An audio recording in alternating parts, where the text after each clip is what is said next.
The cabin door slammed open so violently that the windows rattled in their frames.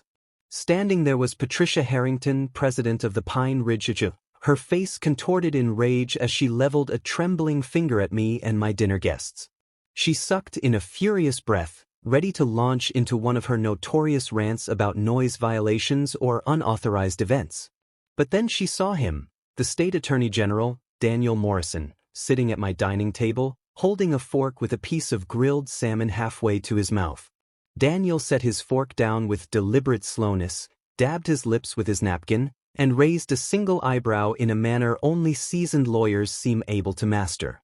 Patricia froze, her jaw slack, rendered speechless for the first time in the 3 years I'd known her.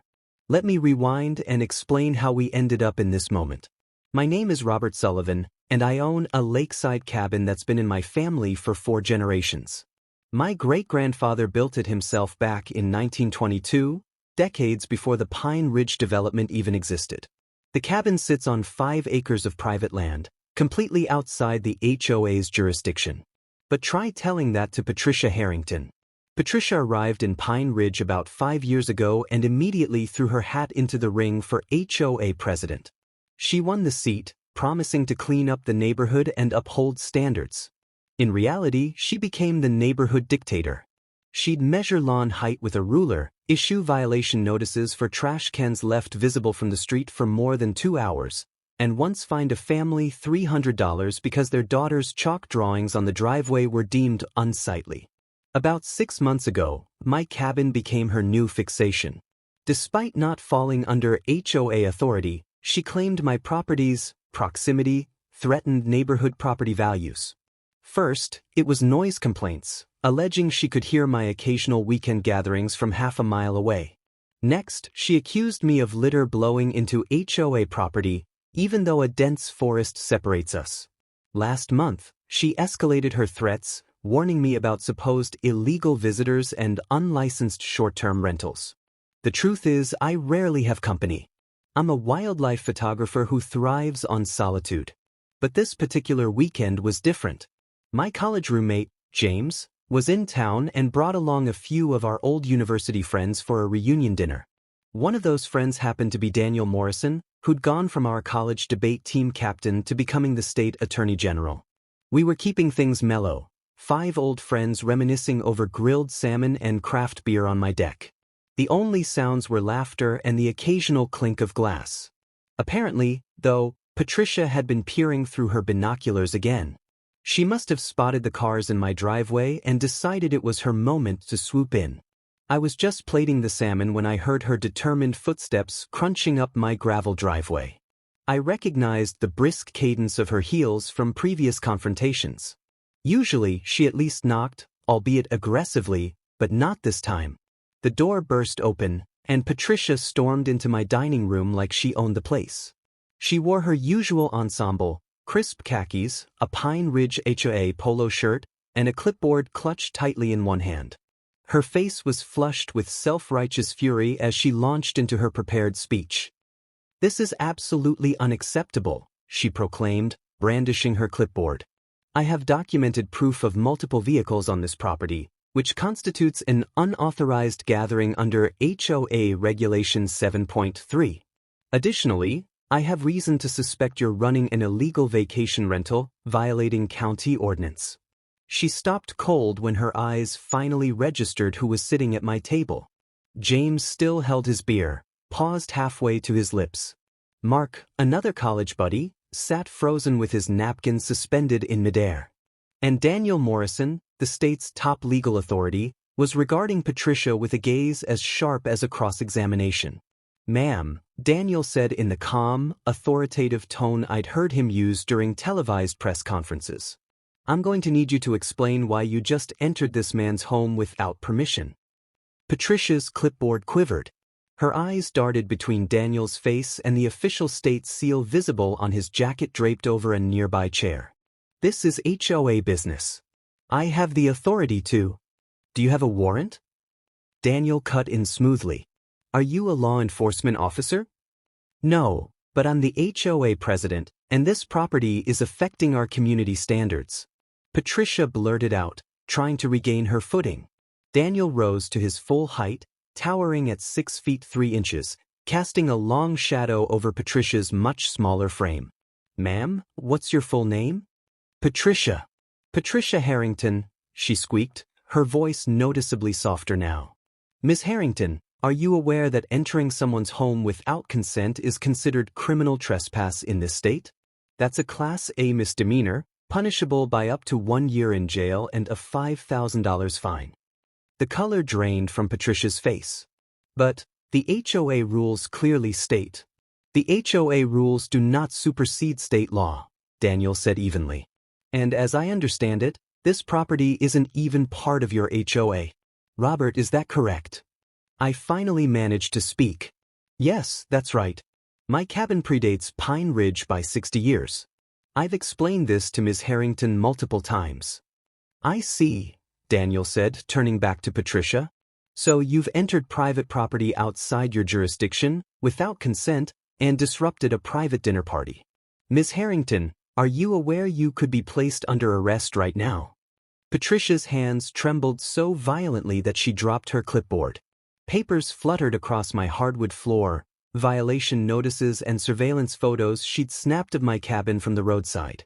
"I was only trying to protect our community," she whispered weakly. "By committing a crime?" Daniel shot back. He pulled his phone from his pocket. "Robert, I assume you have security cameras?" "Yes," I replied, gesturing to a discreet camera in the corner of the room. "They record 24/7 with audio." "Excellent. Ms. Harrington, I strongly suggest you leave immediately. And I recommend you consult an attorney." Patricia crouched to gather her scattered papers, hands shaking. As she reached for the final sheet, Daniel spoke firmly, "Leave those. They're evidence now." Patricia straightened, looking like she might burst into tears. Without another word, she turned and practically fled my cabin. We heard her heels pounding down the gravel path, followed by the slam of a car door and the crunch of gravel as she sped off. The room was silent for a moment. Then James exhaled a long, low whistle. "Well, that was intense." Daniel sat back down and calmly picked up his fork. "Robert, I'm going to need a copy of that security footage. And I'd like you to tell me everything about Ms. Harrington's pattern of harassment." I spent the next hour showing Daniel the growing folder of documents I'd compiled, copies of Patricia's complaint letters, photos I'd caught her snapping of my property, and threatening emails insisting I follow HOA rules that had nothing to do with me. As Daniel flipped through the evidence, his frown deepened. "This is more than trespass. This is systematic harassment and an abuse of authority. Has she targeted anyone else?" "She's the neighborhood menace," Mark chimed in. "My cousin lives in Pine Ridge and says people are afraid to hang Christmas lights without her permission." Daniel jotted notes into his phone. "I'll have my office look into this. Robert, I'll need you to file an official complaint.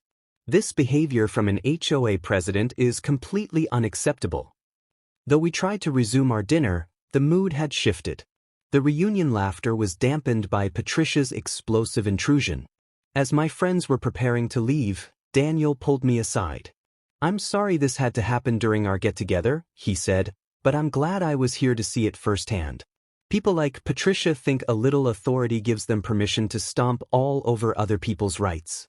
She's about to learn otherwise." 2 days later, Patricia Harrington received a formal notice from the Attorney General's office.